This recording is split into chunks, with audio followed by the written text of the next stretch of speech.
আমি হইলাম সালাউদ্দিন পেরি। আমি বাংলাদেশ রেস্তোরাঁ মালিক সমিতির দক্ষিণের প্রতিষ্ঠাকালীন সভাপতি। আমি বৃহত্তর উত্তরার আমি ভাইস প্রেসিডেন্ট।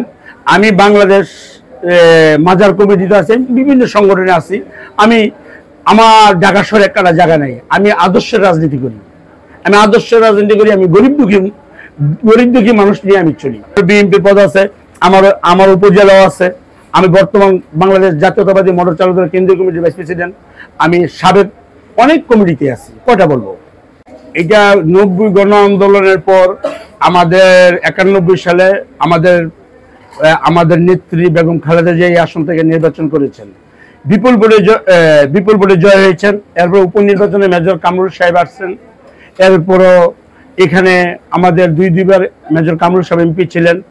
এখন যে অবস্থা, যারা তৃণমূলের নেতা, আমি একজন তৃণমূলের নেতা হিসেবে বলতেছি, এখানে আমাদের এমন একটা আসন, 18 আসন যদি জোটের থেকে দেয় আমার মনে হয় সুবিধা হবে না।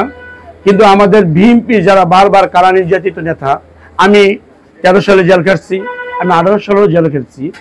এখানে এই দাবি নির্বাচনে আমি জেল খেটেছি। আমি একজন ছোট্ট একজন কর্মী, শ্রমিক দলের প্রতিষ্ঠাকালীন সাংগঠনিক সম্পাদক ছিলাম শ্রমিক দলের। এরপরে 18 সালে আমি মূল দলের সহসাংগঠনিক ছিলাম। এখন বাংলাদেশ জাতীয়তাবাদী মোটর চালক দলের কেন্দ্রীয় কমিটির ভাইস প্রেসিডেন্ট হিসেবে আমি একজন ক্ষুদ্র একজন কর্মী হইয়া বলতেছি যে এই ঢাকা 18 আসন, এটা একটা গুরুত্বপূর্ণ আসন। এটা দলীয় লোকের, যে কোনো ব্যক্তিকে দলীয় লোকেরই দেওয়া উচিত, দিলে ভালো হয়।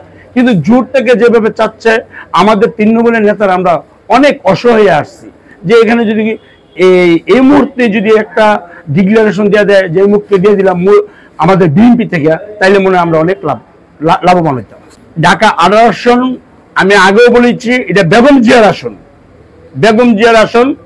আমরা শহীদ যে আদর্শের রাজনীতি করি।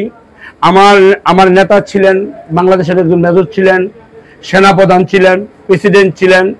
আর ওনার একটা জায়গাও ঢাকা শহরে ছিলেন না মৃত্যুর পর। তাহলে আমরা ওই আদর্শের রাজনীতি নিয়ে, আদর্শ ধারণ করে আমরা শহীদ জিয়ার আদর্শের রাজনীতি করি।